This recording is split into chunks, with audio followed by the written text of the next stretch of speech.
and we're live on YouTube now. Okay, great. Well, thank you. Well, welcome everyone to the Community Advisory Group meeting for the Interstate Bridge Replacement Program. I'm Lisa Keohokalole, Schauer, and I'm hoping that I can give just a little space for my co-facilitator to introduce himself, Johnell. Good afternoon, everyone. It's great to see you on this very warm Thursday. Once again, Johnell Bell, co-facilitator. Back to you, Lisa. Thank you. We're excited to see those that have made it to this meeting.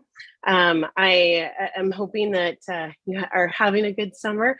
To Johnell's point, it is warm. Our office is not too far on Officers Row from the IBR office, and I just took a walk back, and we'll say it's a little warm out there. So next slide. So our meetings are in closed captions in English and in Spanish. English closed captions are available within Zoom and YouTube. Users can follow this link to view both English and Spanish captions in separate browser windows. Next slide. How to access closed captions at the bottom middle of your screen. You should see a menu of options. If you can't see the menu, hover your mouse over the bottom middle of the screen, then click on the CC icon and a separate window with captions will appear.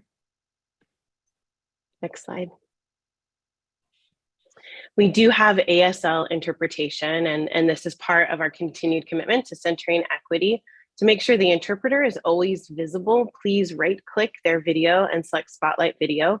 For those of you watching on YouTube, when we screen share, I know that it is challenging to see the presenter and the rest of the Zoom room, but this is part of what we want to make sure that those that are watching and aren't able to be in the space are able to participate with our ASL interpretation. Next slide. So webinar participation tips. We want to thank you for joining us today. We ask that you not join by audio, and we ask that you join audio by either phone or computer, but not both, and that you keep your audio on mute when you're not speaking. If you have technical difficulties, we ask that you reach out to our program staff. Next slide. Public input instructions. We are anticipating that we will move into a brief public input later in the meeting today around 5:45. This will be a verbal comment period, and we welcome you to join the Zoom webinar. If you do join the Zoom webinar early, we will move you into the waiting room. The Zoom space is for our community advisory group members. If you'd like to join, we ask that you comment by phone. Also, or by the Zoom webinar to dial in 1-669-900-6833 or 1-408-638-0968. Our meeting ID is 993-5459-6043, passcode 674942. We'll go through these instructions when we get closer to the public comment period. Next slide.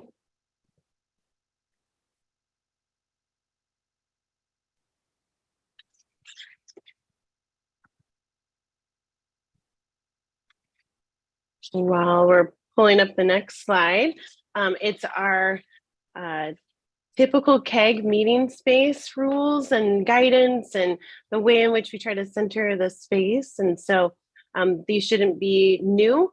Relationships first, stay focused on our common goal, notice the power dynamics in the room, creating space for multiple truths and norms, being kind and brave, practicing examining racially biased systems and processes, and really looking for opportunities for learning. Next slide. Our meeting agenda, welcome and updates. We will dive into our program area investments and aerial role map focus on Lower Vancouver, and then look at our recent and upcoming community engagement activities and have an opportunity for public comment. So that's what we're hoping to do today. And with that, I will officially pass the meeting over to our co-chairs, Ed Washington and Lynn Valenter, to provide us with a welcome. Ed?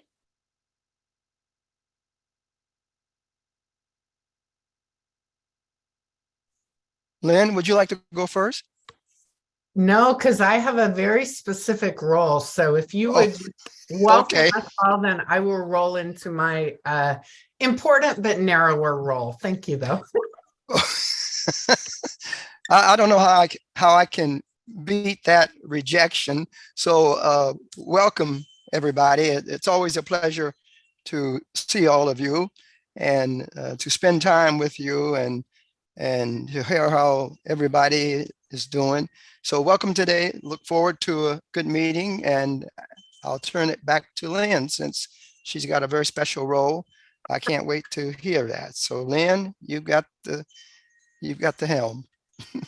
So if you would just take a peek at this, because we're going to take the slide down so we can all see each other, but take a peek at the slide for those of you that are CAG members. And then this was a brilliant addition that was added when I was out. But if you're a CAG member, raise your hand, because what we're going to do is we'll call on each other, but by having our hands up, we'll know kind of who the opportunistic people are to pick on, and then we'll call on them. So with that, I think we can take the slide down because we all probably have a sense of that.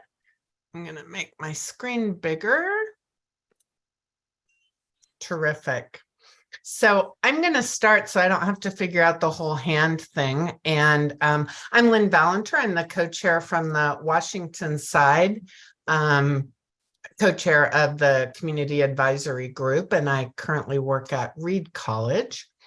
I am a total early bird.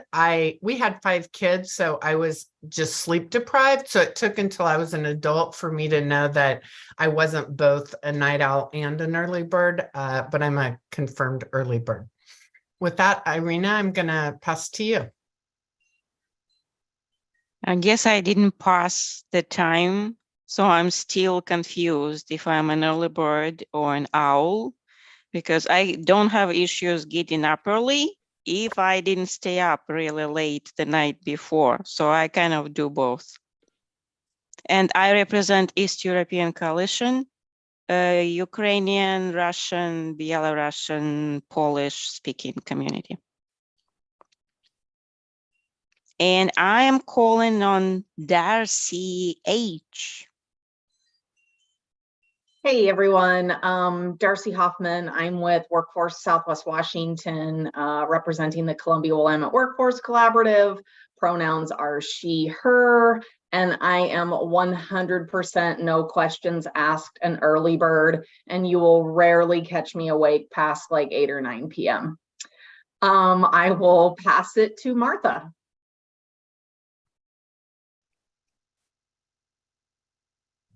Sorry, I should have been better prepared. Martha Wiley, my pronouns are she, her, and I'm an at-large community member, but I'm focused on transit, particularly paratransit. And I am by far 100% a late night person. When I applied for one of my first jobs, I asked them if they had flex time, and they said, yeah, you can start work at 7 or you can start work at 8. You can choose. so that was kind of a sad moment for me, but now I'm retired, so you will not see me doing anything before 8 o'clock for sure. Okay, I'm going to call on Brooke. Good afternoon, everyone. My name is Brooke Pillsbury. My pronouns are she, her, and I am representing Clark College today in the president's office. And I am certainly an early bird. Let's go to Tom Hickey. Thank you. Tom Hickey. I represent the North Portland Neighborhood Associations in the conversation with the CAG. I am a reluctant early bird. I was up at 5 o'clock this morning to help my daughter move a beehive from East Portland to Central Southeast. Which was no big deal because 5 o'clock in the morning is kind of like a normal thing for me. However, in my alter ego, I am a musician, and I really wish I could stay up late and hang out with the other musicians. Sam. Well, good afternoon, everybody. Sam Kim, pronouns are they, he. Hey, you know what? As a super commuter, I have to get up really early to make it to Hillsborough from Brush Prairie, Washington. So I am early bird because I have to be. And I like to pick on the other Tom Sanwar. Good evening, everybody. Tom Sandor here. I represent Clark College as well. Definitely a night owl and a kind of mixture of early bird. College didn't do me justice, so staying up late nights in the architecture school kind of messed up my sleep schedule, and since then I'm on that same schedule for over 8 years.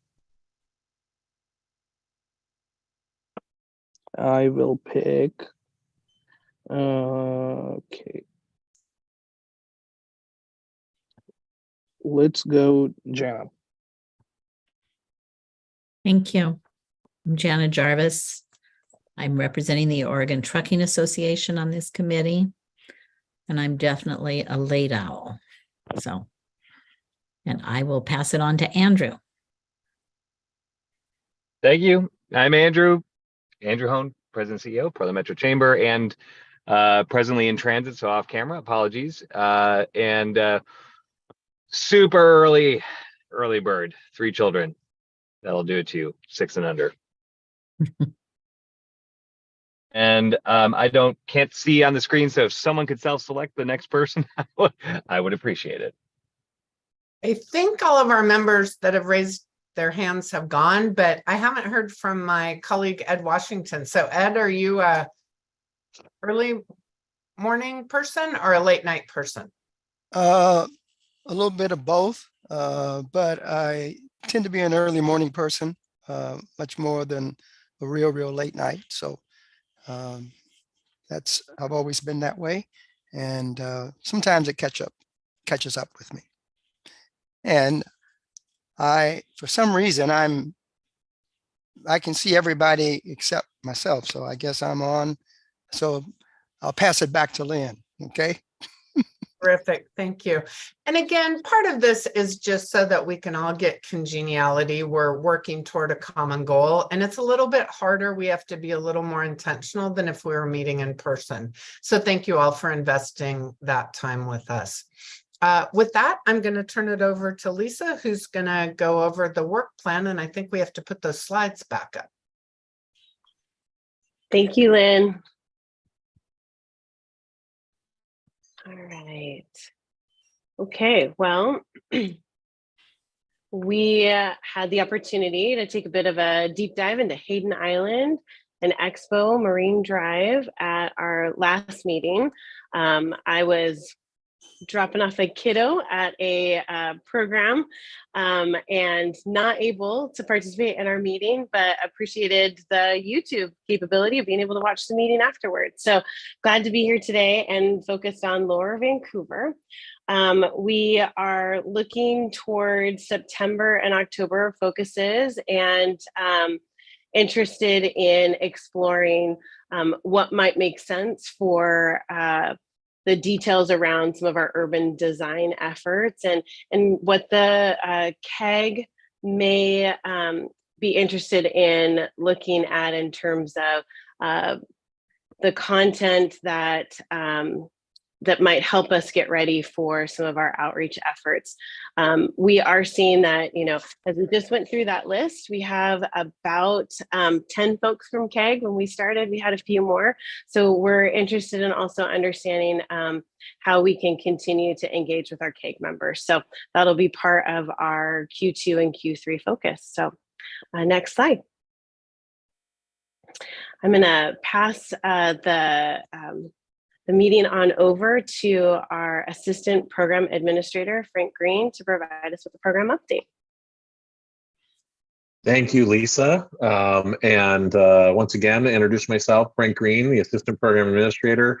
I'm filling in for Greg tonight, who is in DC, actually on a trip, having a few conversations that hopefully will make sure that our program is being thought of as things are moving forward, back in DC. But I really like the question, and I really liked Arena's answer, because I think, if I get to answer the question of late bird, or, late night owl or early bird, I think the way I'd answer it is, if you just don't go to bed which one are you? Because, you know, who needs sleep, right? So I prefer to just not go to bed at night, and then I'm an early bird as well, I guess.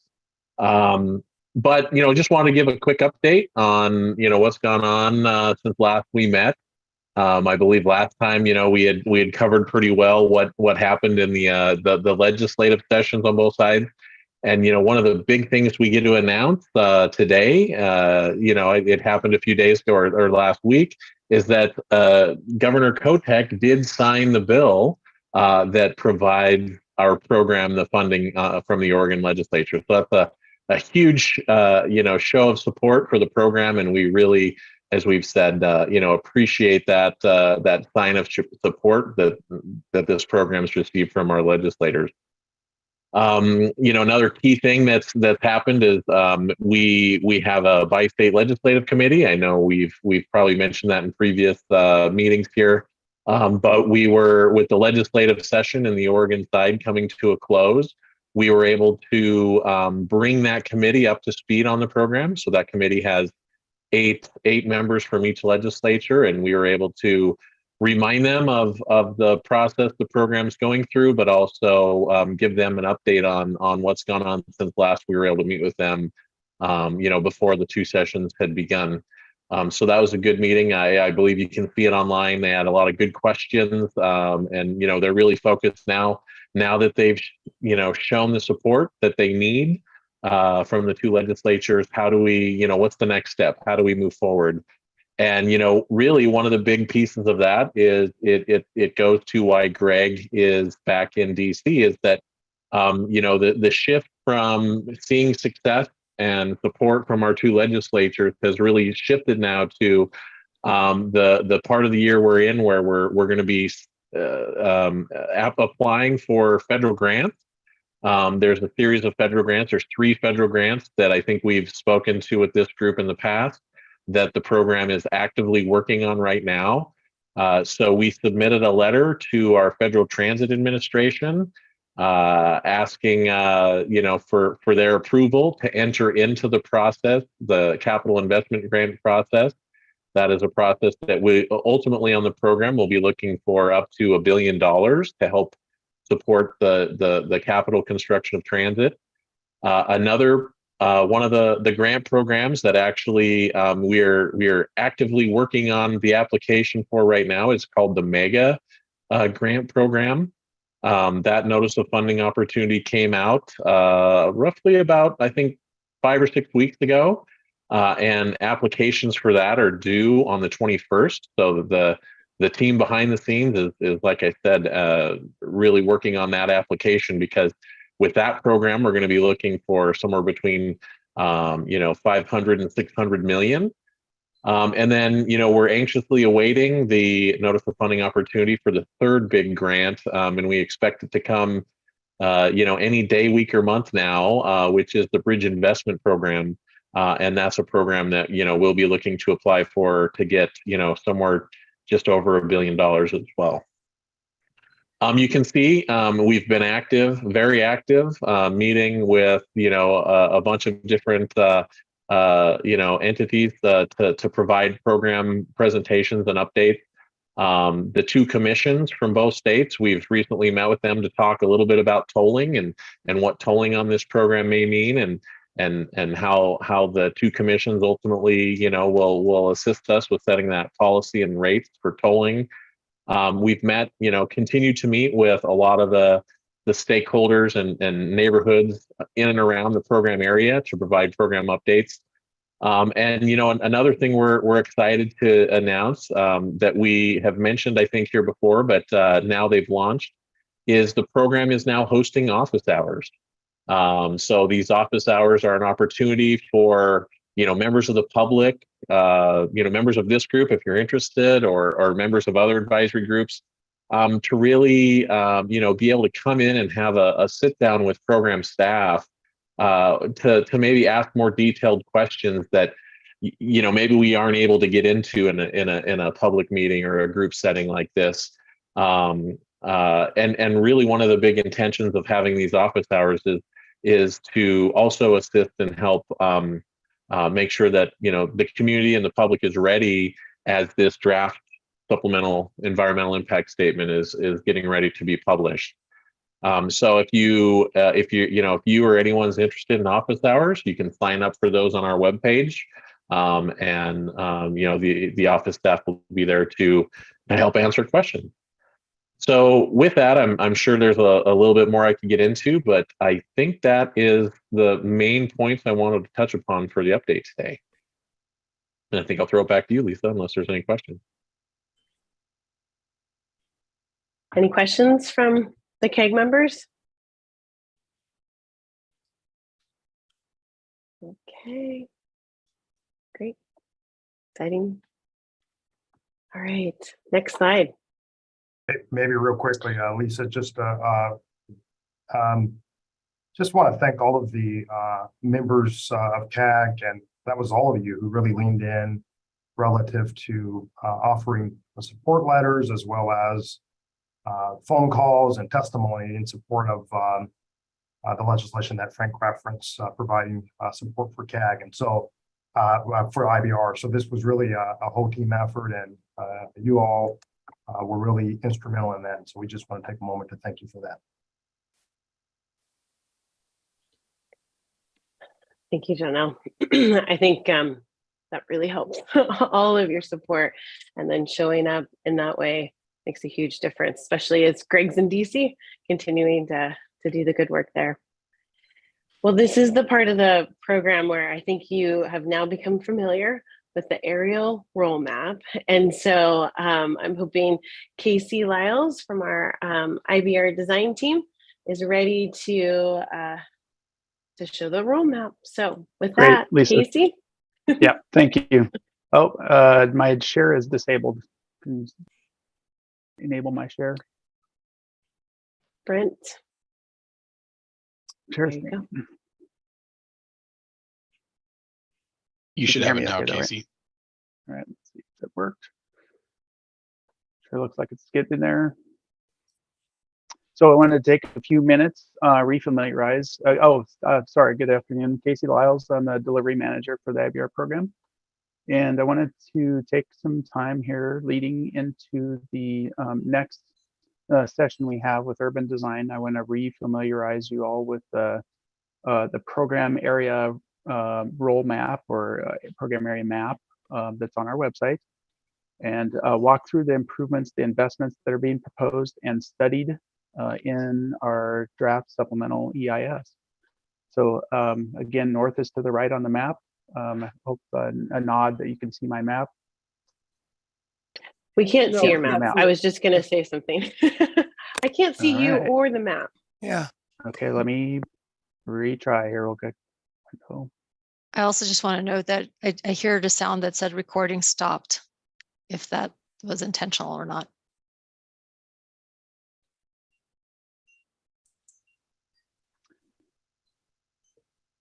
Are we seeing a map yet? No. Uh-oh. It Brent, says that having you a problem. started screen sharing, but it just doesn't show anything. It might just be that it's a lot of graphics and it's taking a while to load. They're pretty big. Yeah. Some files. Let me close.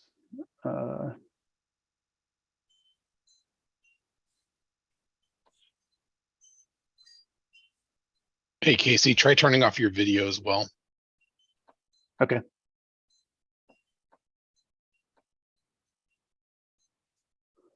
So assume you can still hear me, and let me just hit stop sharing here in just a minute. Why is it always me? I'm not sure. All right. Am I the common denominator in the problem? It's not the most fun position to be in. Thanks for bearing with me. We are, let's see if that worked.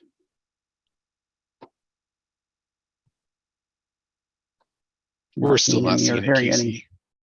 Still not seeing it? No. All right.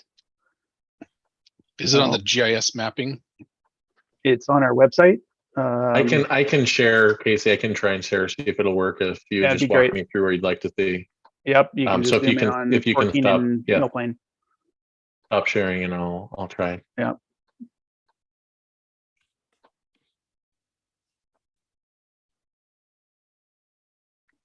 There we go. Okay. Thanks, Frank. All right, so refamiliarize you all with the roll map with Frank's help. North is to the right, and we'll zoom in just about right there. Is perfect, Frank. So I'll talk a little bit about the investments as we walk through, focus on all the different modes. As you see transit coming across the river, and Frank will follow, perfect. You see an evergreen station is the terminus on the far right with the yellow block. Also the yellow block at the waterfront, you see the waterfront station for transit. As it comes out of the bridge, you're elevated over the top of BNSF Railroad. And then when you get to Evergreen, you're at grade with the level of Evergreen Boulevard as it crosses over the freeway. What's also being shown there is active transportation improvements. We also refer to that as the lid in Vancouver at Evergreen. So a purely active transportation connection across the freeway, as well as the replacement of Evergreen, also with the active transportation connections across the freeway there on Evergreen. Back to the waterfront, Frank, for active transportation. I should probably better stick on transit. There's 3 park and ride locations shown at the waterfront. The 2 on the kind of the top of the picture as 3 different possible locations being studied in the EIS. The third one being is just south of the railroad, and it's under the 2 bridges, right where his hand is at. Again, these are possible locations for a waterfront park and ride. And then at Evergreen, we have 2 possible locations for park and rides. One with an existing building there that has parking around it, and then the Library Square development area that is currently undeveloped. So those are the park and ride location options being studied.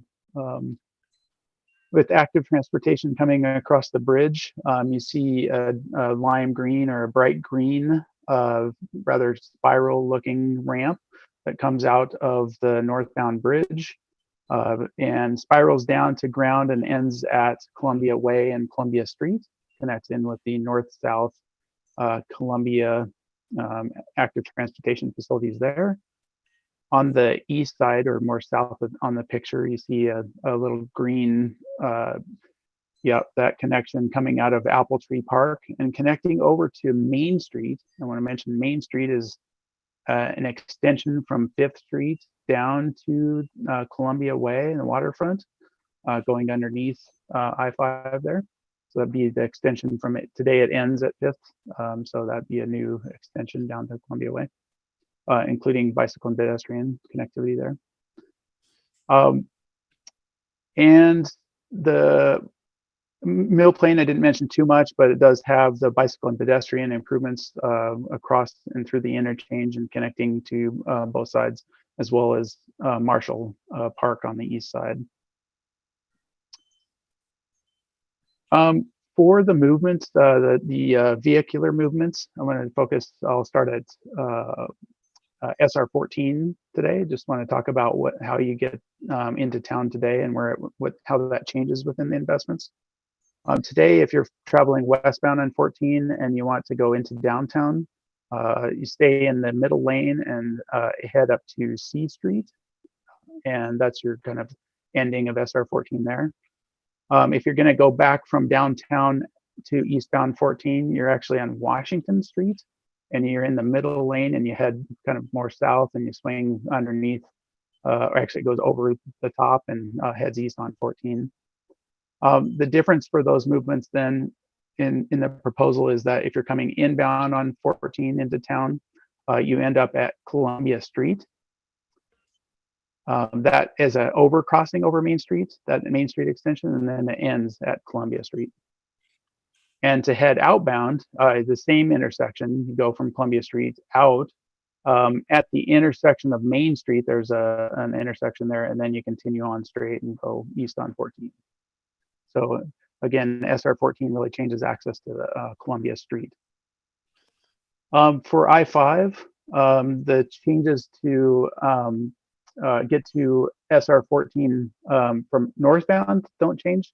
So you come off the bridge, head east on SR 14. If you're coming westbound on SR 14 and want to go north on I-5, you again are swinging. You're staying right and heading north.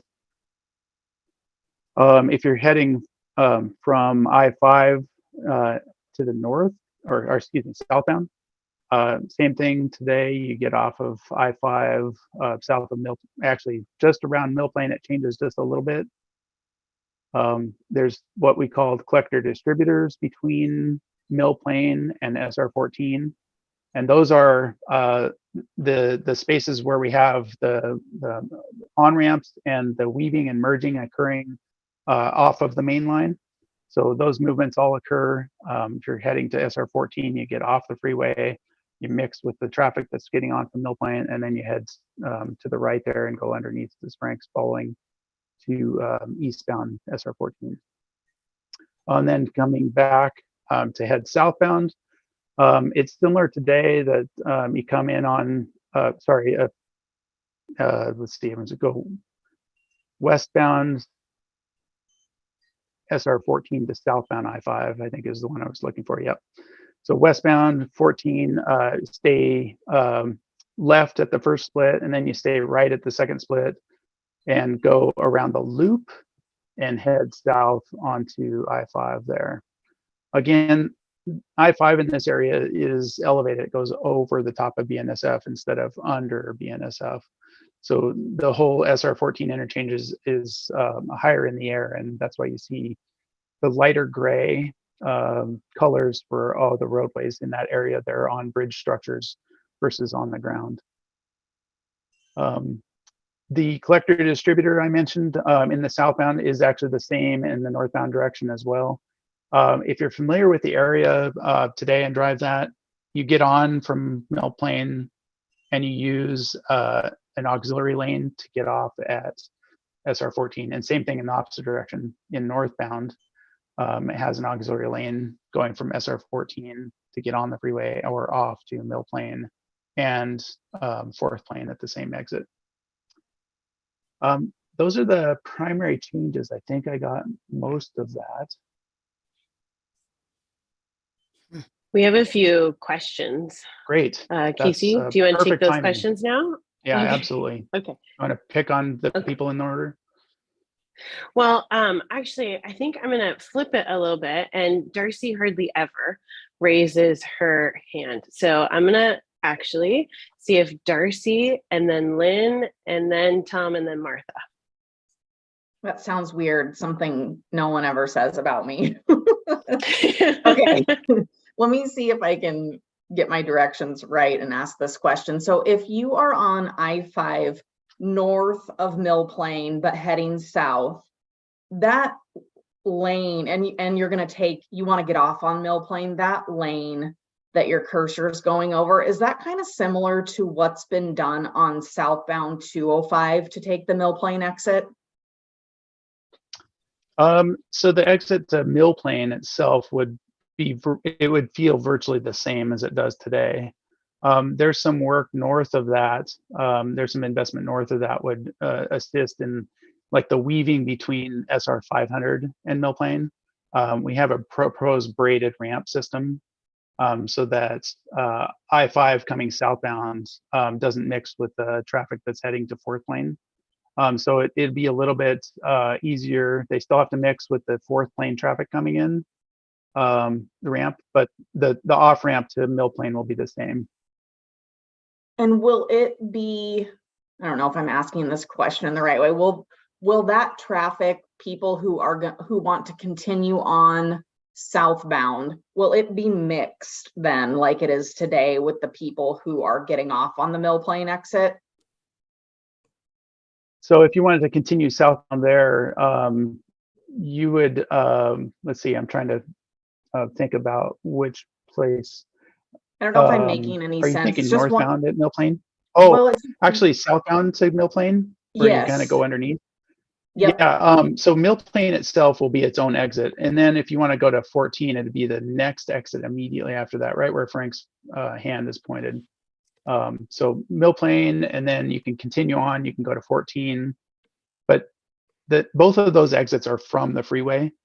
The one difference is that if you're going to SR 14, and then you get off onto this collector distributor, if that makes, if you follow that. Right there, as you go underneath, you're over the top of Mill Plain. You get off, take the SR 14 exit. While you're on that side ramp, Mill Plain comes on, you mix with that traffic, but then you can stay to the right and go to SR 14. You follow that? I think so. What I'm getting at is one of the things that I always hear from people is a frustration, and myself included in these people. I take the Mill Plain exit, is that a lot of cars get in the Mill Plain exit lane who aren't taking Mill Plain just to get ahead a little bit, only to dart back over onto I-5. And I'm just curious if people will still be able to do that in this design. Yeah, I follow your question now. Today we actually have 2 lanes that drop to Mill Plain. When we say drop, sorry, they both exit. And if you don't exit there, you're on the shoulder. So you're either exiting or you're not in the right lane. So you have to actually get over a lane. I get it. We're aiming to address that throughout the entire 5 miles by having, again, the system of braided ramps and auxiliary lanes and this collector distributors. And what those do is that those effectively extend the distance between the interchanges by allowing people to get the weaving and merging to occur in better isolation. So there's not as much friction occurring when they're trying to make those decisions. Additionally, the auxiliary lanes help do that by giving the additional space that those movements need to be made. So we have more design work to do to get to the complete details on that. But yes, those are things that we're addressing through the design of the program. Thank you so much. Yeah. I think I was next. If we could talk about the park and rides for a moment, not the location so much as philosophically. It feels like one of the early discussions was that we didn't want park and rides in downtown Vancouver because that wasn't a good use of prime real estate. And I know we also had discussions about where the proximity and density of low income and people who use transit to the station locations. But those conversations were all quite some time ago. So might you just refresh all of our understanding of how this discussion has evolved and these locations have been kind of presented or contemplated? Yeah, so I want to make sure I can help answer that. I also am looking to see if there's any transit folks attending tonight, but I don't want to step over them if they're here. But I'll say a few things about it, and if there are others that want to add in, I'll ask that they do. But there's a couple of things I want to say about that. One is that there are 2 potential park and rides, and what's being studied in NEPA is the possibility of 0, 1, or 2 park and rides. And what I mean by that is there could be a possibility that there are no park and rides. There could be a possibility that there's only 1 park and ride, say at Evergreen, or there's 1 at Evergreen, or there's just 1 at Waterfront. And then the third possibility is that there's 1 at each Evergreen and Waterfront. So that's the one part I'd note is a range of alternatives from 0 to 2. And then again, at each of those locations have those potential locations to study. The other part of this is in those locations, there's some particular thoughts about what the envisioned park and ride might be. And I briefly mentioned, let's take Evergreen, for example. Evergreen at Library Square is rather an empty lot ready for development.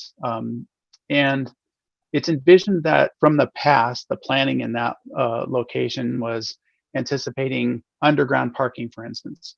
So our assumption to start would say we believe that having a park and ride there would be best coordinated with whatever development is going on, and we would anticipate underground parking, for instance. So looking at any one site and having the context of the area around it, what the land use would be, and what the future use could be. So the next one adjacent to that, for instance, is a building that has parking structure around it. And could there be some sort of agreement and development that with the building there, some sort of agreement with the parking that's there?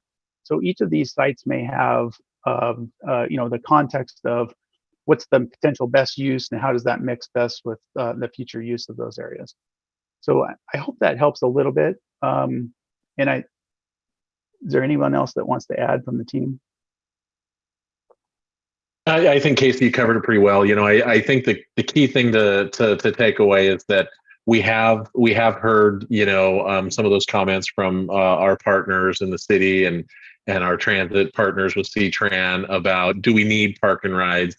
And so I think we are working to really understand what might a park and ride mean to ridership, because we really want to do everything we can to provide that the option for people to use transit if they can do that.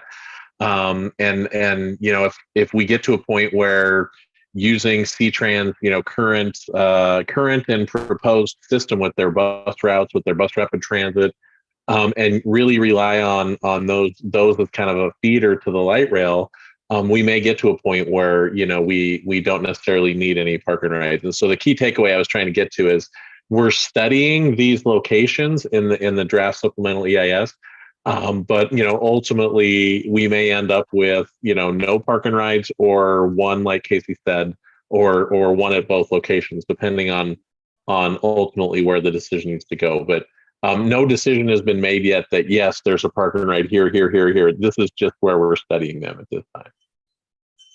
Thank you. That's helpful.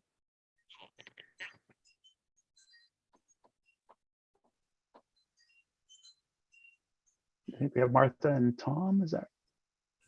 Yep.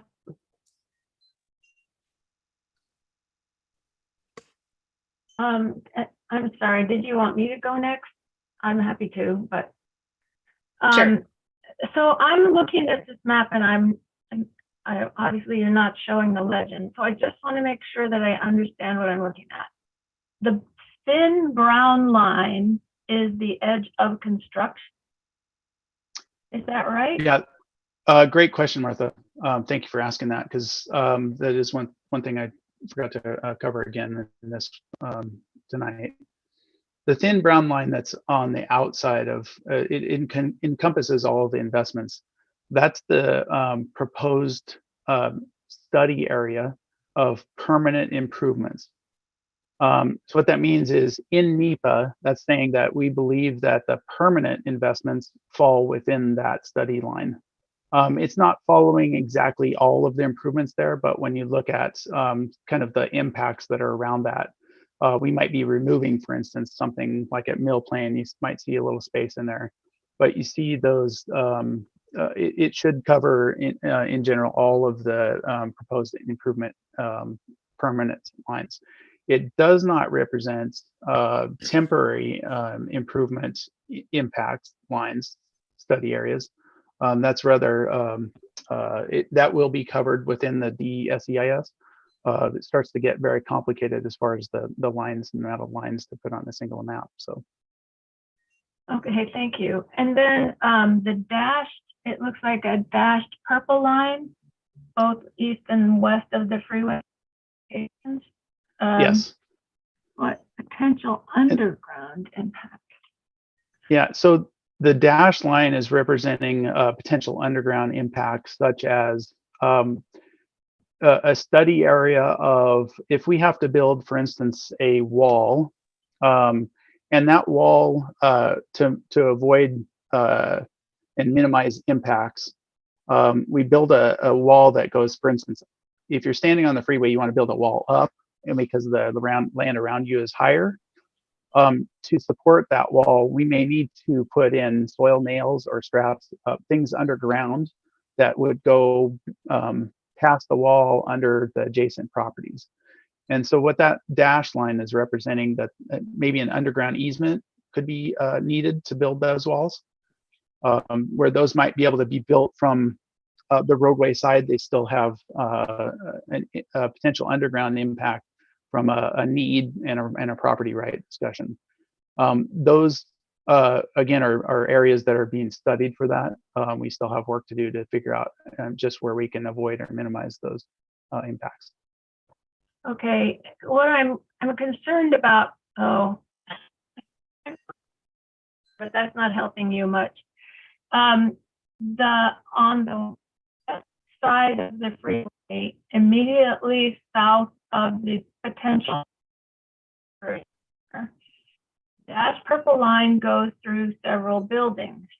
But what you're telling me is that those buildings will not be directly impacted. You won't be taking those buildings. You will be doing whatever work is underneath them, but those buildings will be remaining. Is that correct? So I appreciate the question and asking for the clarity in that. I want to reiterate that this map is only reflecting what the investments are. It does not reflect that or indicate that there are or are not impacts from a standpoint of it doesn't say this building is or any one building is impacted directly. What it does is say there are investments being studied. The draft supplemental environmental impact statement will describe what that impact is in detail to say we do anticipate that impact from that or we don't. So in any one specific property, I have to rely on that document to say whether there's an impact or not to that. And that's so your question is a great one. That's what people will want to look for in an environmental document to say, all right, is that one parcel, is the building impacted or not? And again, we're looking at if there's a wall there, is there a way to build that wall as an example and not impact that? And those are the studies that we're going through to be published. So great question. Okay, thank you. Yeah. When some time ago we met in the field and they took us around and showed us a bunch of things, stood on the overpass and looked south to the bridge. And I think it was Greg said that at that location would be the place where the bridge touches down to ground, that because it has to be higher to cross the river and to get across the NSF, that it would be elevated as far as Evergreen before it hits the existing surface of the freeway. But I see on this map, those areas, elevated areas, are shown in gray, and those black ones are the ones that are on the ground. Is that right? Your interpretation of the colors is accurate. The darker black lines for the freeway are elements of the roadway that are on the ground. The ground could be higher up than what might be existing, for instance. So if we have to raise a little bit, but we're still on the ground, it still would be represented as black.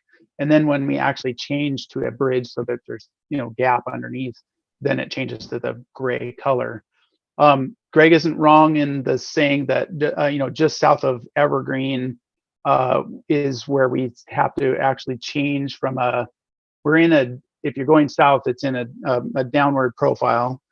Right around 5th, 6th Street is where the existing ground would actually change to start reversing and heading back up in elevation. Okay. And then down at the waterfront, and I'm not certain, is this Columbia Way that crosses underneath the new bridge? If you stand on the sidewalk, the bridge, and look up, how high up is that bridge above you? The bottom of the bridge would be in the range of 70-ish feet. The bottom of the bridge, just make sure I'm understanding this. From Columbia, right there where your hand is, looking up to the bridge is 70 feet of empty space. Is that correct? Yeah, give or take a few feet, still in design, and we still have some work to do with different bridge configurations. In general, it's roughly that. It could be as much as 10 feet different from what I'm saying, just because of the different bridge configuration discussions. Okay. Yes. Okay, thank you. You answered my questions. Okay. Which leads me into my question. The terminal station of the MAX of the TriMet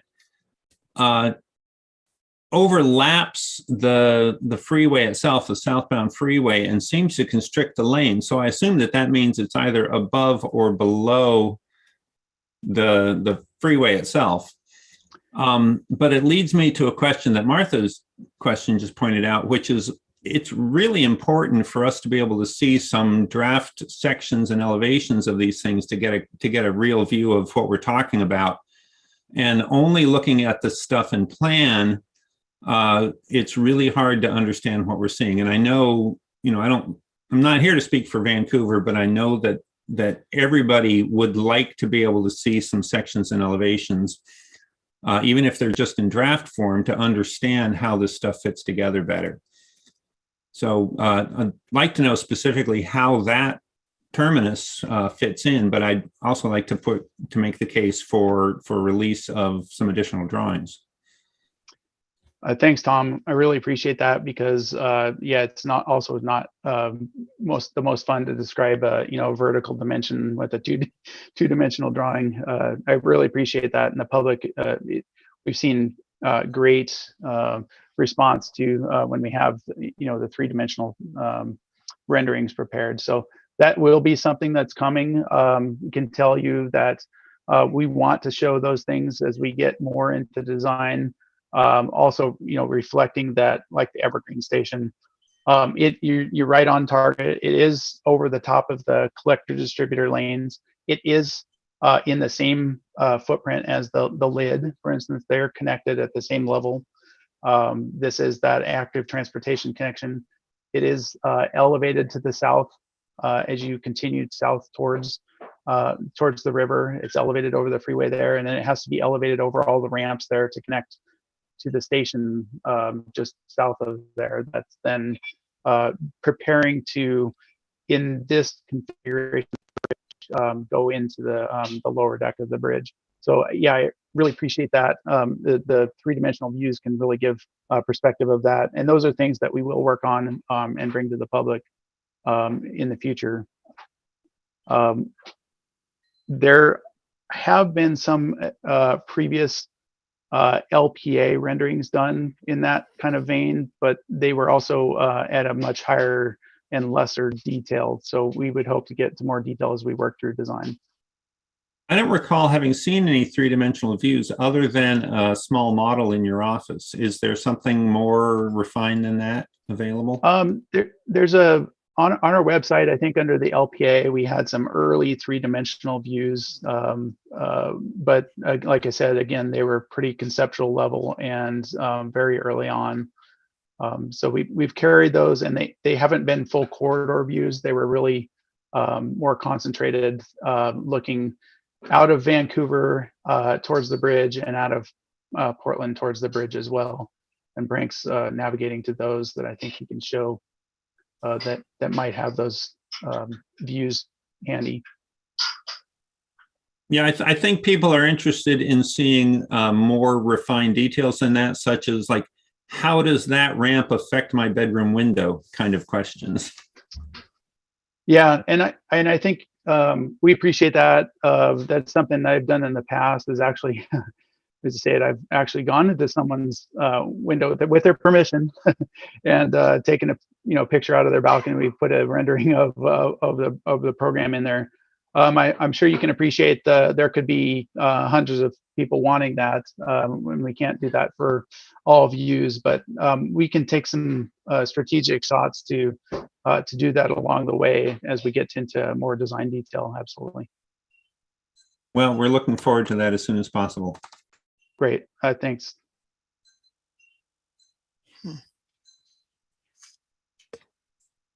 Other questions, thoughts, comments? This is a really rich discussion, and it's nice to see so much engagement around this work.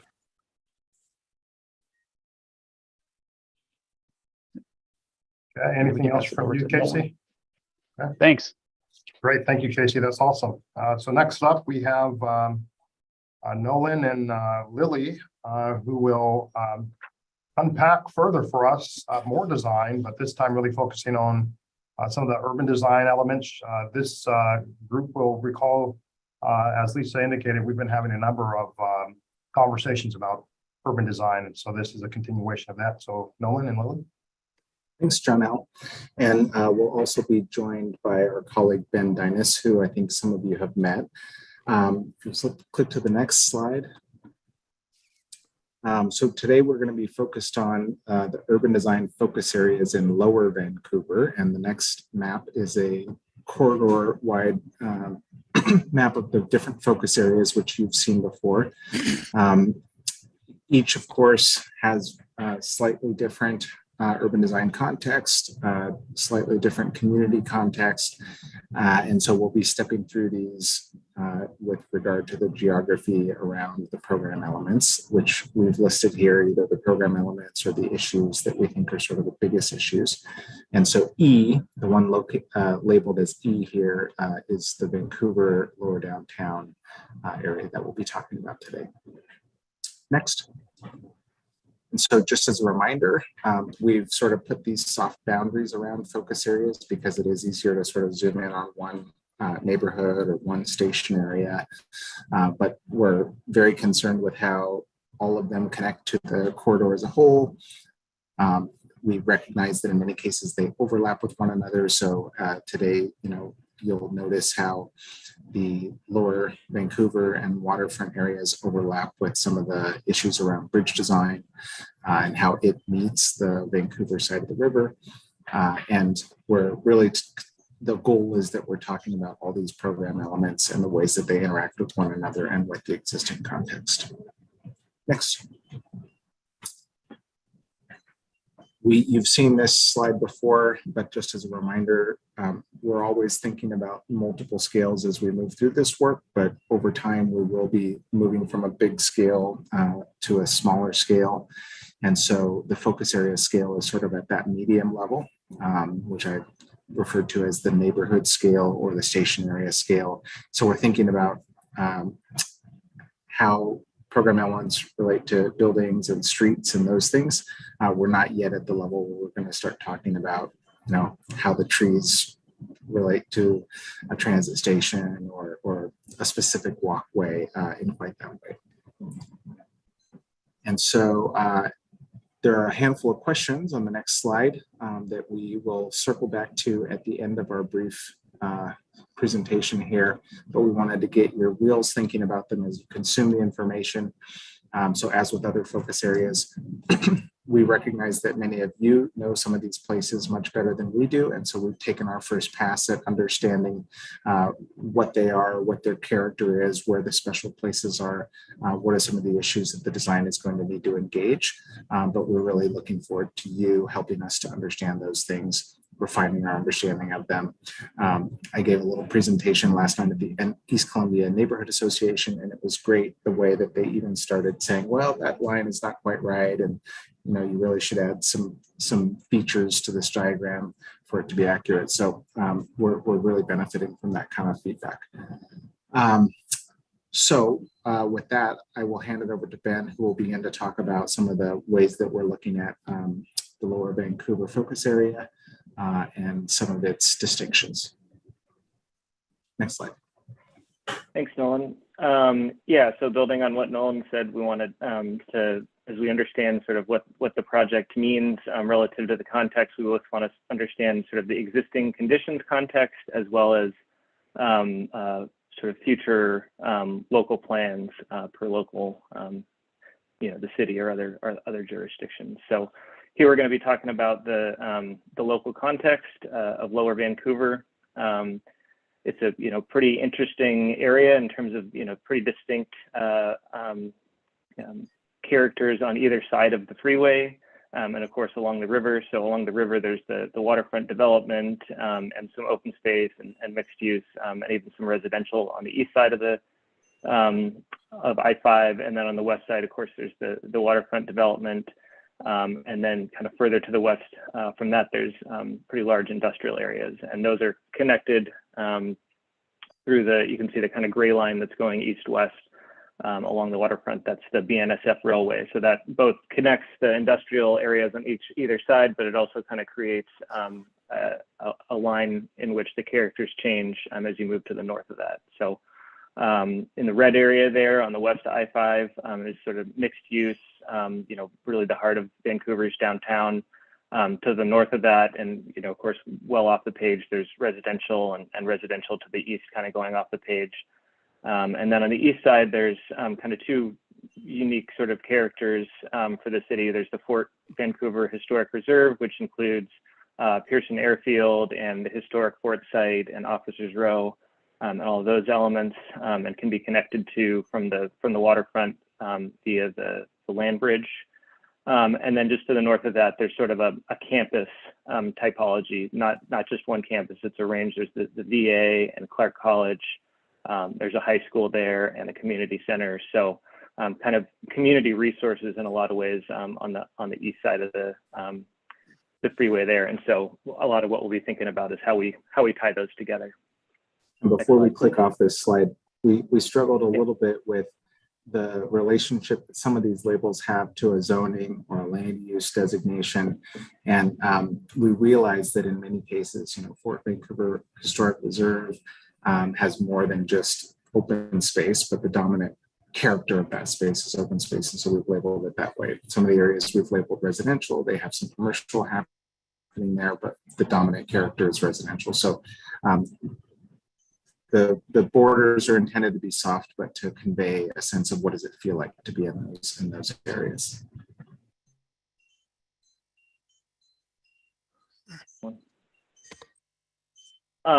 So just starting to look at these a little bit more from a human perspective.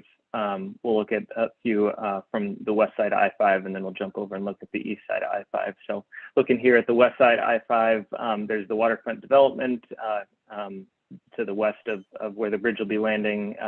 Obviously great kind of exciting development that's happening there, working with the Port of Vancouver. Main Street, just to the right of that in the upper right-hand corner there, you can see that's the existing Main Street, which is kind of a central spine for downtown Vancouver. As part of the program, there's going to be, there's planned to be an extension of that Main Street to the south, to the waterfront, kind of connecting, creating a new connection between downtown and the waterfront. And we'll get into more detail about that a little bit later, later in the slides. Esther Short Park, of course, the sort of signature, Vancouver signature downtown park, kind of urban park. And then, of course, the mixed-use development that exists throughout downtown and along the waterfront that's been continuing to emerge in recent years. Slide. And then over on the east side, as Nolan was saying, a little bit more sort of open feel, but there is development that's happening there. There is, of course, the Renaissance Trail that runs along the waterfront and sort of connects the east and the west side of the freeway, connects both sides of the city together along the waterfront with that active transportation trail. And then that connects to indirectly through Old Apple Tree Park, connects to the land bridge, which then goes over SR-14 there to connect to the larger reserve area, which includes Fort Vancouver. And as I mentioned, further to the north, there's more sort of residential and businesses, Office Search Row and some of the other businesses up there. And then the historic Pearson Airfield, which is sort of a great complement to PDX in terms of the sort of airport kind of facilities that are available in the region. Slide. And so you may remember we looked at a diagram like this for Hayden Island as well. And this is just sort of breaking down. It's the same information, the same design as what Casey was showing on the roll map, but just kind of highlighting some of the urban design elements that we think are critically important to understand. So there's kind of a legend on the left of the things that we're studying. And so we'll just kind of walk through those so you can understand the parts and pieces. So starting at the top there, the waterfront light rail station location, currently shown sort of straddling BNSF, which is where it's shown in the LPA, but you can see that sort of darker red dashed line around it. That represents the sort of general area within which it may slide. So we know generally where it is, but there's going to be some refinement as we think about exactly where it needs to be. And then when we talk about station configuration, it's whether there's platforms on the outside and the tracks are in the middle, or the tracks on the outside and the platforms in the middle. And those each have different kind of trade-offs in terms of the benefits in terms of access and operations and things like that. And then below that sort of orange bar and the dashed red line around it, there's those two yellow areas. And so those are areas that we're thinking about station access. So that it could include sidewalks, plazas, stairs and elevators, some way of getting up to the station, because the question that was asked earlier about the bridge also applies to the station. The station is quite high, 70 some feet in the air.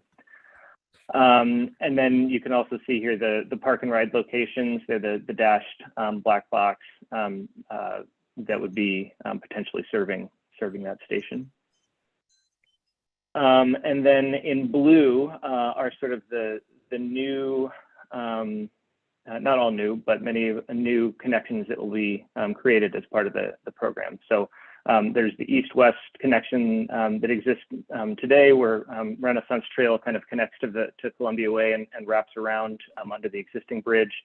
That will become, we'll improve that and improve the east-west connectivity.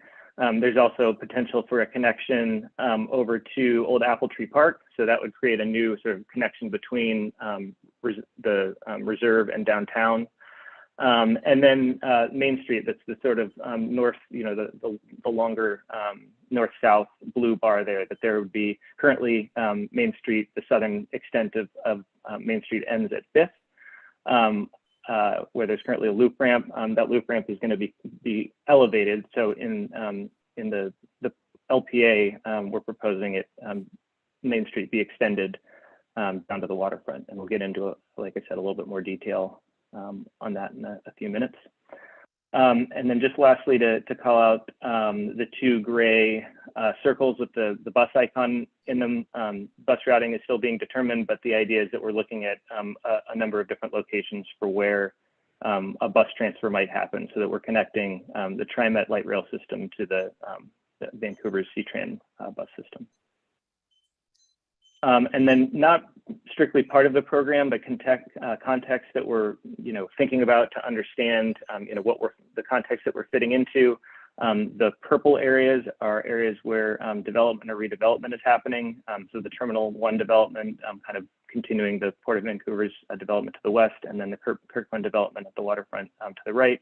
And then obviously a number of different open spaces that we're connecting to: Astor Shore, Vancouver waterfront, and the reserve.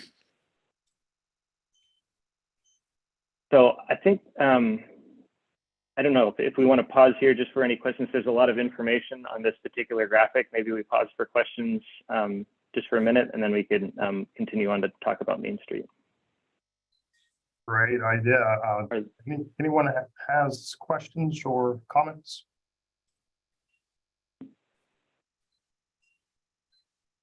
Okay. Seeing none. All right, let's continue. Thanks. I'll hand it off to Lily then. Great, thank you, Ben. Hi, everyone. I'm going to talk about the opportunities for Main Street Extension.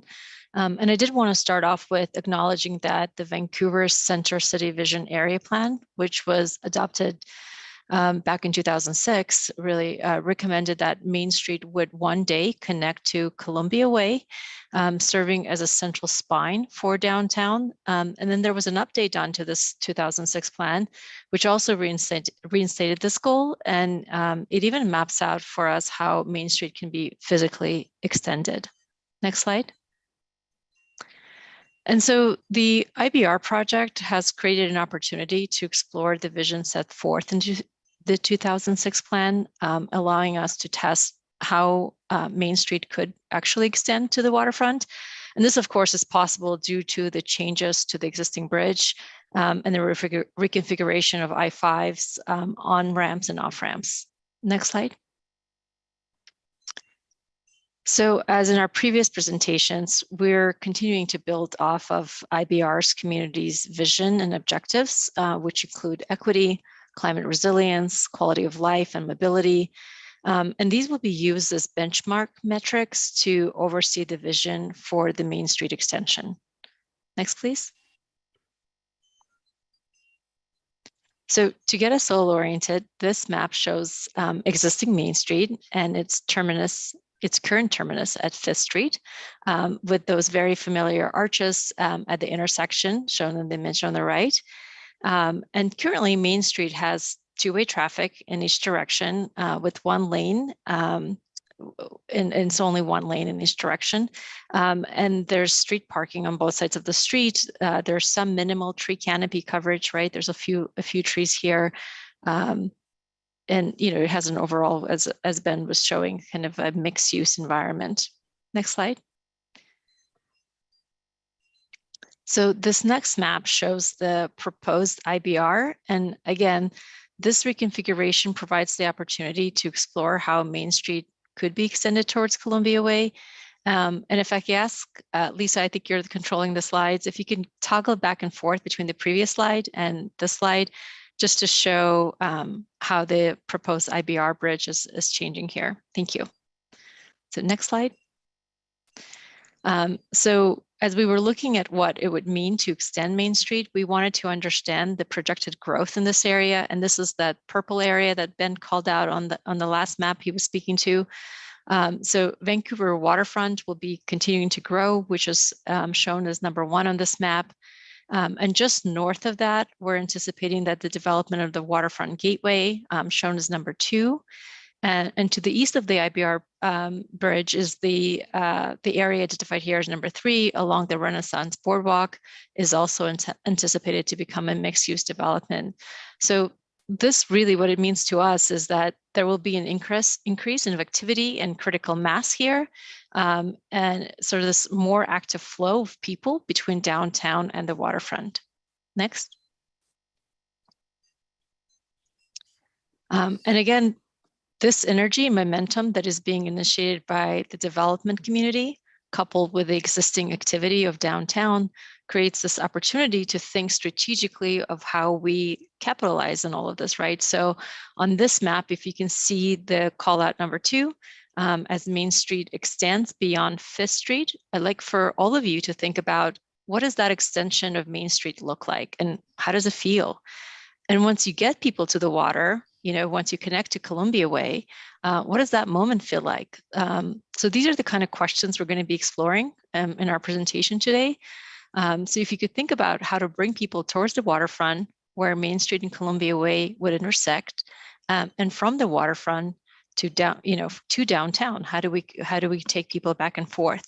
But I do, want to keep in mind, as Casey pointed out in his rollout map, that most of the conditions of the waterfront is going to experience some sort of overpass bridge over you. And so this is along the Main Street extension.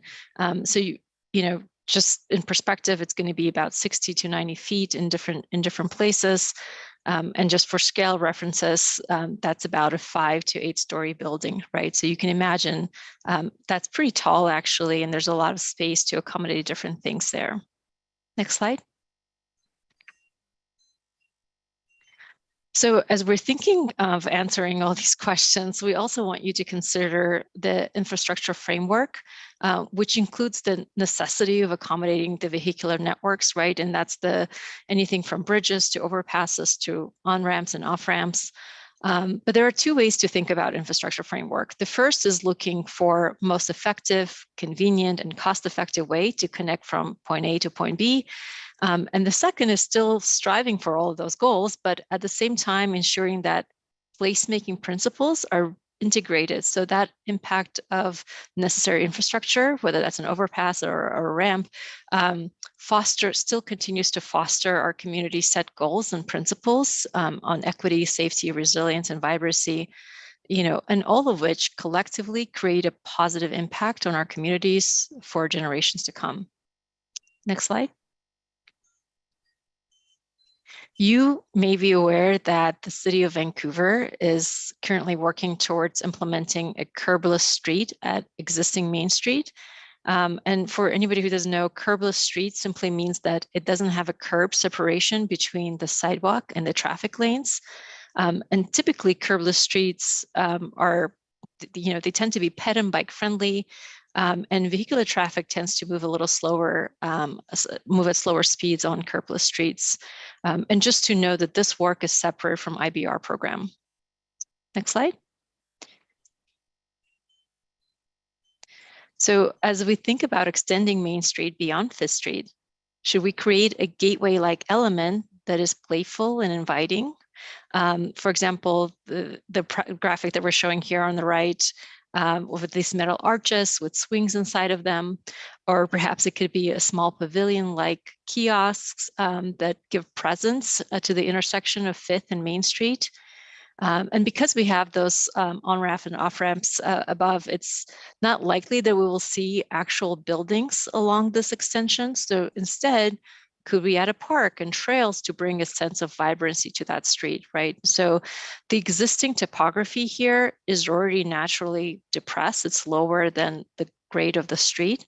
And so we thought, could a park here be designed to handle stormwater runoff and address climate resiliency? So this would be similar to the park in Portland, the Tanning Spring Park, as the image on the top left is showing. And what we thought was, could we also accommodate some trails that can be used to mitigate stormwater management, as the image on the bottom.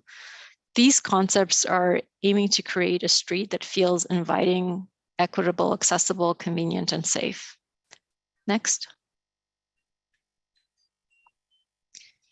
We also thought, how do we create a sense of place at the intersection of Main Street and Phil Arnold's Way? Since we are not likely to see buildings here develop this intersection, again, because of the overpass conditions above. And for reference, at this particular intersection, the overpass will be about 6 stories high. So would a public plaza next to the Ryder station be a right solution? How do we create a safe crossing environment for pedestrian and bikers at this intersection? We really like this precedent example of intersections with the images on the top right that implements safe crossing markers through paint or change of pavement that inform all modes of users where they need to be. And since we can't place a building here, how could we sprinkle some small kiosks that bring some vibrancy to these intersections? Like the example on the bottom left, the idea is that people would not simply pass through this intersection, but with plazas and kiosks, we create a place that becomes a destination.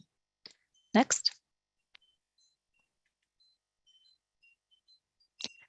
And what does that entire Main Street extension network begins to look like? Remember the slide that talked about getting the framework right? Well, how do we design the underbelly of the bridge in such a way that it fosters that safe and welcoming and equitable space under the bridge? These precedent images here, I hope, kind of evoke the feeling of safety and inviting and welcoming places. Next, please. And so in creating places that draw people to you or to those places is really what placemaking is all about. So how do we draw people to Main Street, especially when you don't have that typical ground floor commercial uses? So instead of buildings, can we start to think about how to program the space under the bridge in such a way that it fosters that vibrancy and activity? So we really like these examples that other cities have implemented. And that's anything from walking and biking trails to rock climbing walls, skateboarding park, ping pong tables, exercise equipment. We've also seen basketball courts and mountain biking trails underneath these large overpasses and other sports related activities. I also just want to note that everything that we have shown here is to get you all thinking about the opportunities for Main Street, not necessarily that these are the right solutions. And Lily, I see that Tom and Martha. So we'll go Sure. to Tom and then Martha. Yes. Thank you. So I like these public amenities you're showing. I am wondering, there's a couple of things come to mind, given the unknown elevation of the bridge, because we don't have sections and elevations, and I want to harp on that a little bit. I'm just wondering if there is any part of this public amenity that includes the idea of elevators up and down to the walk and bike level of the bridge from the public centers of downtown Vancouver and or Hayden Island. So let me jump in on that really quickly.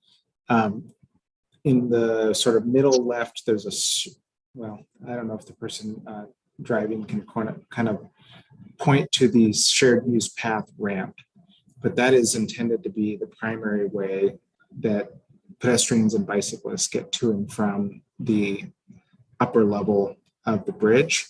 And then the transit will have its own vertical circulation in the form of elevators and stairs. Those are the two ways that the upper level and the lower level, but all of that will have happened by the time you get to the freight rail line. And so everybody's basically down by the point of a lot of what's being illustrated here. So there is no intended mechanical elevation of folks to get to the upper levels to cross the bridge. I'm just thinking, like, from an equity point of view, is that even something that we should be talking about? Should there be opportunities for people to bike and roll across the bridge who don't have the wherewithal to climb a 9-story building beforehand? There's a part of me that wants to wait until we're ready to present that content, but I think maybe what I'll say is, Casey, if you have a better answer that you want to give, you could lean in. Yeah, maybe my mute will come out faster than my picture. Tom, I think that's great feedback for the program.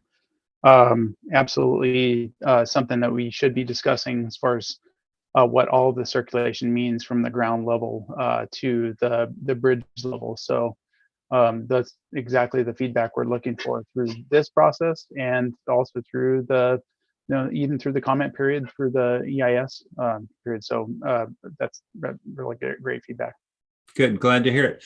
The other thing I wanted to mention was these public amenities, as discussed in downtown Vancouver, are precisely the thing we would like to have discussions about for Hayden Island and MLK as well.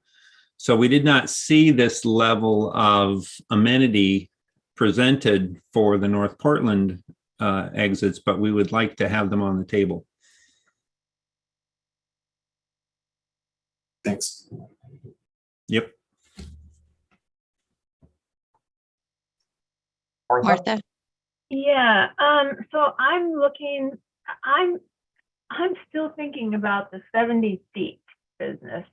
And I feel like that is pretty high. So I'm not sure that putting a ping pong table at the ground level is going to really, I don't know, it just feels, I think something like a climbing wall that uses the space going up, I think is a good idea. I guess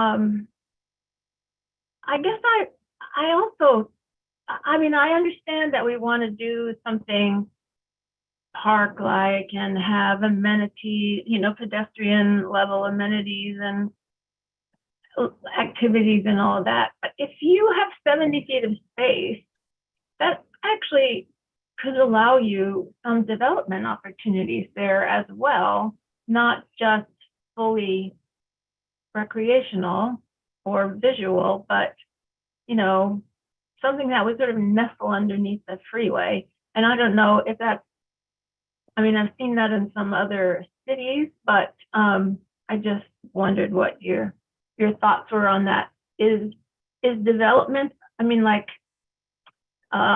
commercial or residential development underneath the freeway not being, is it being considered at all or no? This is another one that I'd like to throw to Casey, and I wonder if you'd be okay if we would come to that after Lily finishes her last 5 slides. So you've seen all of it, and then maybe we'll go to Casey first to answer that question about development underneath freeways. Is that okay? Yeah, thank you.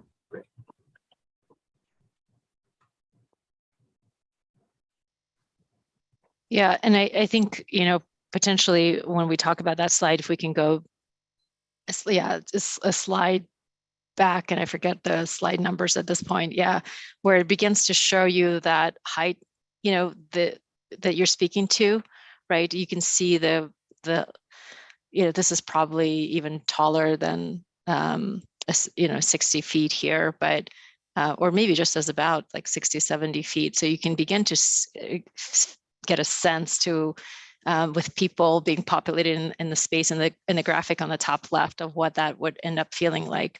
But we can come back to that question, as Nolan said, at the end of the presentation. So if we can go. And real quickly, I want to do a quick time check, maybe about 5 more minutes, and then we need to get to our next item here. And I know we have a couple of discussion prompts. Okay. So yeah, rapid fire. Sure. Okay. Sounds good. Got it. So really this slide is, speaking to kind of continuing to create spaces that feel welcoming and inviting, building on that climate resiliency, accessibility, safety, and security, recognizing that dealing with this, overpass condition has its challenges, but we also think that it creates opportunities to facilitate really thoughtful ideas here for recreational uses that, again, what we're showing are just kind of examples, but we would love to hear from you guys and through community input as well. What are those right recreational uses for downtown Vancouver? Next.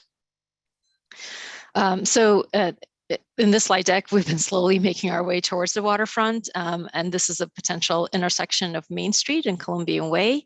And I want you guys all to think about what does that moment of arrival feel like here? Could this become a second gateway between waterfront and downtown? And how do we make this intersection safe and inviting? What does a shared use path look like, right? And that's that connection that I think Tom was talking about. The example we're showing here is this really kind of fantastic red spiral ramp that feels very iconic. And is that the right approach for this connection? And lastly, from this intersection, what will be the landscape and design elements that draw people to the water? Next. And once you get people to the water, how do you connect people across the waterfront along the Renaissance Trail?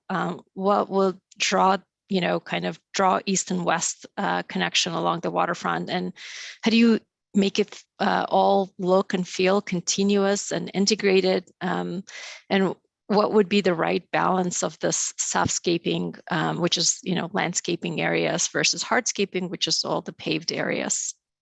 Next.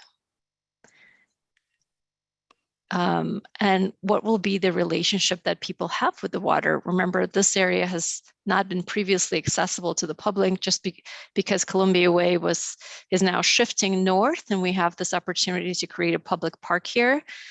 So, can we create opportunities for people to almost touch the water or feel like they could touch the water, like the images on the top right and the image on the bottom, that slopes or steps are designed in such a way that you can actually, get your feet wet versus the image on the top, which is this cantilever condition. Should we have kayak launch here, like the image on the top right? And what are the elements that this community would want to see along the waterfront? Next. And so lastly, can we integrate arts and culture into the experiential quality of Main Street and the waterfront? How can we integrate and celebrate the cultural heritages through arts throughout this corridor? Next.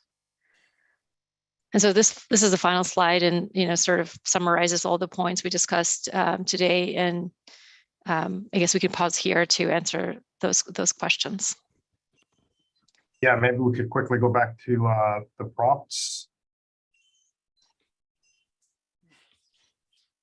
Actually, it was the slide. It was the slide. It was the last slide. This one? After Main Street Extension. Oh, okay. There's some discussion prompts. Okay, and while we'll take maybe 5 minutes to do this. Martha, I see you have your hand up. But real quickly, 2 prompts: which specific themes and/or values should inform the urban design of these focus areas? And are we understanding the character and relevant elements in your community that the IVR program should respond to? So Martha.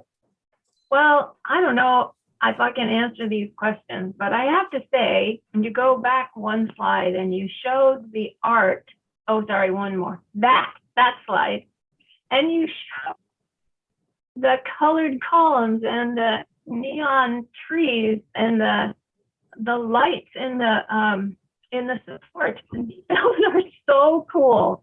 Those are just really, really cool. And I hope that we could incorporate, I guess I should say you could incorporate that kind of thing into this. Because I think those are very attractive, and I would definitely go there to look at them. And that's all I have to say. That's great. Can I insert response to right here for Martha? Just because I want to go back to that. And that's Martha, great question before about looking under the bridge and trying to, activate the space with whether it's buildings, development, et cetera. It has come up in some capacity. In fact, one of the park and ride locations was under the bridge, and we're learning a little bit more about what that means under the bridge. We have more work to do with that. We definitely recognize it's more of a constrained area than people might think from, yes, it's tall, but we also have bridge piers in there, and whether there's vehicular access, parking. But the comment is really well taken as far as, how do we activate those spaces? Can there be things like parking or things that could use the space other than blank space, or even just someone mentioned, some other type of activities, but there are competing interests in there. Of course, we still have to maintain the bridge. And also when you try to grow things under the bridge, it can be difficult for planting stuff, but really well taken. I think great feedback on that. Thank you. Thank you. We'll go to Sam, Tom, and Jenna, and folks can be brief and brilliant. We can get to the next items. Okay. All right, I'll go. So I really like these designs. They look great. I'm like Martha, I'm excited. The only concern I have is we've seen other examples of bridges like this where it's not very inviting, it's unsafe. And, I'm thinking of like underneath the Alaska Viaduct, old bridges there. And I think those are gone by now, but up in Seattle area. So it's not just the design, but it's also the cooperation with City of Vancouver, their police department, and so forth, to make sure that it is attractive, it is secure. And I thought, hey, instead of just these artsy kind of thing, I like Martha's idea of could there be retail space, meeting space, activity, events, and so forth happening there. So I think if we can make it more inviting for things like that, just beyond the art and decoration and the lighting, that'd be great. Thank you. And then Jenna, the arena. All right, I'll be very brief. I don't want to speak for Vancouver. I think these ideas are fantastic and need to be delved into thoroughly. And I just want to say a second time, you forgot to have this conversation about Hayden Island and Marine Drive. We need the same level of thinking going on the Oregon side of the bridge as well. Thank you. And we'll take in Tom. Thank you. Jenna and Irina. Well, I think Tom just led into what I was going to ask, because I believe I missed the last meeting. I think I was on an airplane and I didn't know if we'd had this conversation about what bridge design was going to look like on the Oregon side. So I'm excited to see you looking at it from this perspective and wondering if that's going to be extended to the Oregon side as well. Great. just because it's come up a couple times, I do want to just address why we're talking about it here and not on the Oregon side. And that is because this Main Street extension, its character is somewhat, even though it's defined by the presence of the freeway above it, as a program element, it's somewhat independent. We know what it's going to be. And so on the Hayden Island side, there are some questions that, still need to be worked through regarding bridge design. And Jen, I appreciate you using that word, because nothing that we've shown here is intended to be about bridge design. It's really about what the surface is underneath the bridge structures. And so I think once we understand enough about what the bridge structures are on Hayden Island, we'll come back and have a bigger conversation about what the street character and surrounding urban character might be. Thank you. Was not an oversight. Great, and we'll take one last comment, Irina. Yeah, I just want to mention one place in Oregon. It's called Duckworth Dock. We have a special Wednesday programs where the people are coming to the river and swimming in Willamette. So I wonder if we can do the same with Columbia. So maybe you can study, take a look, and then tell the community and us if it's doable on Columbia River. Thank you. Mhm. Great. Well, thank you both, whole design team, Nolan and Lily, for helping to lead this effort here. Thank you. Thanks, everybody. Okay, with that, we're going to turn over to Brian Stebbins, to provide an update on what our community engagement team has been up to. So, Brian. Thank you, Johnell, and thank you to our interpreters as well tonight. And as was mentioned in Brian's sense of the community engagement team, we can go on to the next slide, please, Fabiola. Thank you. And so we've been doing a lot of engagement in community events this summer. And instead of reading through the list, I'd rather give you just a flavor of what we've been hearing as we've been out and about in the community in both Portland and Vancouver. And what we have been hearing is just excitement around Oregon and Washington funding. That is definitely a new thing that's certainly to be excited about, and a strong desire to see the project completed. But we are also hearing a lot of questions about the U.S. Coast Guard permitting process and bridge height, as well as desires for a third bridge or a tunnel as part of the discussion. And another thing we have heard is excitement about light rail, but also concerns about it potentially bringing crime and homelessness.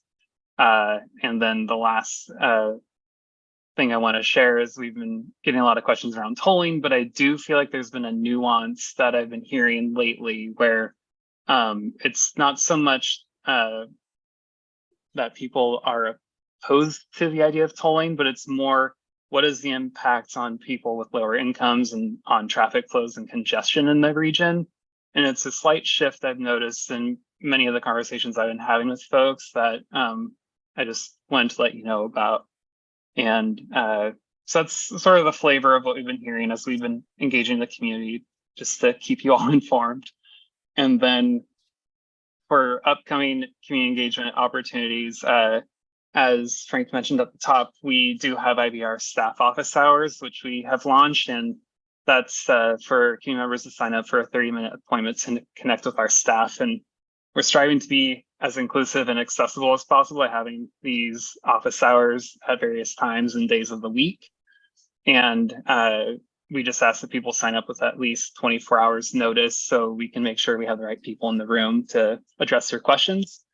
And the public can sign up for these appointments through our meeting and events calendar on our website, or by emailing info@interstatebridge.org, or calling at 888-503-6735. So please help us spread the word. And then relevant to the conversation actually we're just having with Casey, Nolan, Lily, and Ben, we have been going to neighborhood meetings and engaging them in both getting their questions on the role map as well as urban design for each of the focus areas that they live within. So we will continue to keep the conversation going with these neighborhoods. And what we've been doing is this week, we've been talking to a lot of our North Portland neighbors, and walking them through the role map and also urban design for the Expo Center and Hayden Island areas. And similarly, now that we've previewed Vancouver side stuff here tonight, we'll be doing the same with our Vancouver neighborhoods coming up. And the last thing I want to hit on is our CBO mini grants. And we did just launch those, and we will be accepting applications until September 10th. And these are the same small scale, low barrier grants that we have put out before. And the use of these funds is to help us make sure that our equity priority communities and CBOs are trusted partners that know them well. Just share out the opportunity to provide meaningful public comment and make sure people are aware of what we're studying and are engaged so they can participate in the process once we get the draft released. And these grant funds are going to be issued on a tiered scale ranging from about $2,000 to $10,000. And with the tiers of funding, there are certain levels of engagement that the CBOs will do to provide just whatever level of commitment they can to assist us. And so the larger the grant funding, the more we'll be asking of like, hey, like, how about you do 2 listening sessions instead of just the 1, or make sure that you're helping us get this information out through like newsletters and your social media channels for those who have the capacity to do so. And those are the things I just wanted to hit on quickly. And I guess I'll ask if there are any questions. Any questions, comments for Brian? Okay, seeing none. Thank you, Brian, and to the whole community engagement team. Just for this group's edification, IBR's communities engagement team, I've had the pleasure of seeing out and about. I'm sure you have as well. They are everywhere. So again, we're always seeking the volunteers to help staff at tables, events. Brian, maybe give a 30-second pitch in terms of how members of CAG can participate in any number of these really exciting activities. Yeah, well, Tom, I'm going to the Bridgeton Summer Picnic this Saturday, so maybe I can see you there. Not to call you out, but No, I will be there with my ukulele. Good, good. Well, we got one, Johnell.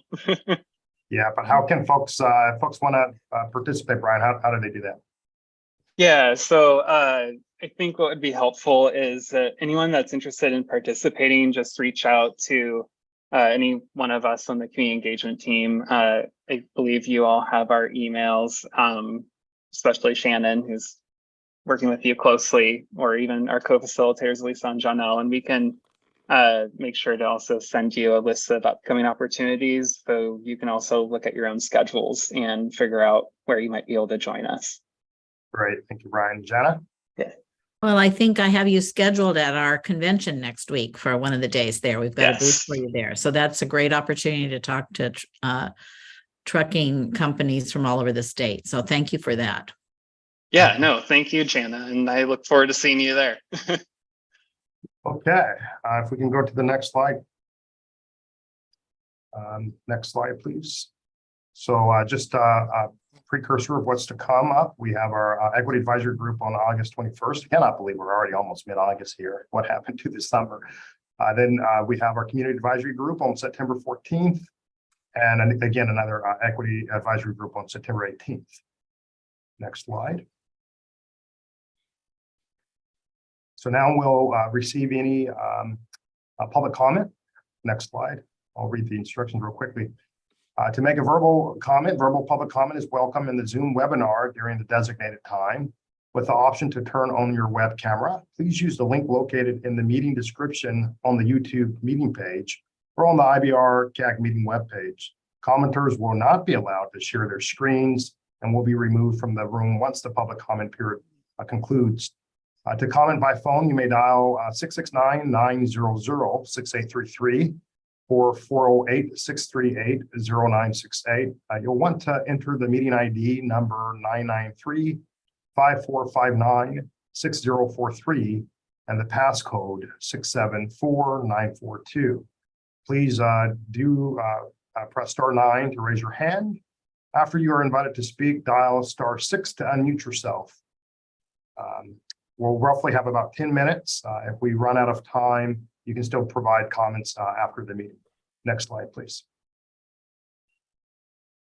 To submit comment after the meeting, please fill out the comment form on the program website or email your comments to info@interstatebridge.org with CAG Public Comment and the subject line. You may also call 360-859-0494 for all of our Washingtonians, or 503-897-9218 for Oregonians. Or you can call the 1-888-503-6735 toll-free number. And always remember, please just state CAG Public Comment in your message. Written comments need to explicitly say CAG Public Comment in the subject line or in the body of the message for them to be identified and distributed to CAG members. All written comments must be received prior to 48 hours in advance of each upcoming meeting in order to be distributed to advisory group members. Comments received after that point will be distributed to members in advance of their next meeting. Next slide, please. So with that, want to check, do we have any public comment? We do not have anyone signed up for public comment at this time, Johnell. Okay, we'll do ping us if that occurs. But with that, I'm going to turn it over to our co-chairs, Lynn, Valenter, and Ed Washington, for any wrap-up final thoughts. I just want to thank everyone for the presentation. Great information, much to look at, but I don't have any wisdom to share or jokes to make. With that, I'll turn it over to my co-chair, Ed. Can you all hear me okay? Yes. Okay. Yeah. I don't have any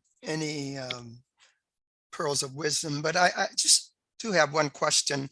I did not want to interrupt the presentation, but I was just curious, when looking at all of the information and development along the Vancouver waterfront, you know, toward the west. And I was just curious as to how far west does the city boundaries for the city of Vancouver go?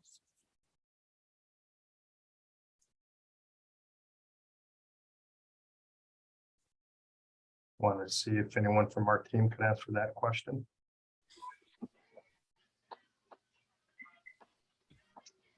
Did you say how far west? Yes. Ed, we can get to the answer to that question, but it does extend quite a way, a mile or so more. It really goes and it hugs around Lake Vancouver, so it's not a clean and easy delineation, but yeah, we can provide that. All right, that's just something I wanted to know for future thoughts. So yeah, and it goes all the way to Frenchman's Bar Regional Park, which is about 5 miles west and north. Okay. They really have lots of room, don't they? Thank you for that, Ed. Okay. Just checking, do we have any other public comment? Any public comment? No public comment at this time, Johnell. Okay, Administrator Green, would you like to offer any final comments? Yeah, no, I think you and Lisa covered it pretty well at the beginning. I just want to say thanks to everyone, you know, for attending. I know it's a warm summer day still, and we appreciate your time and effort that you've put into this advisory group. I think there was some good conversation, good questions, a lot of feedback for the team to think about as, you know, designs are advancing in and around downtown Vancouver, but also, you know, how do we bring those conversations to Hayden Island and Marine Drive, and you know, some thoughts on some graphic that you know, might help give a better understanding of what these designs look like. So really appreciate the conversations today, and appreciate, as always, the engagement that this group brings when we have these meetings. So thank you very much for that. Well, I want to say we appreciate. Yeah. Oh, go ahead, Ed. Yeah, I just want to say I really appreciate the presenters' work, and it was very thorough and very informative. And thanks a lot. Great. With that, everyone have a wonderful evening. Thank you. We'll see you next Thank month. you all. Okay, Stay bye-bye. cool. Bye. Bye.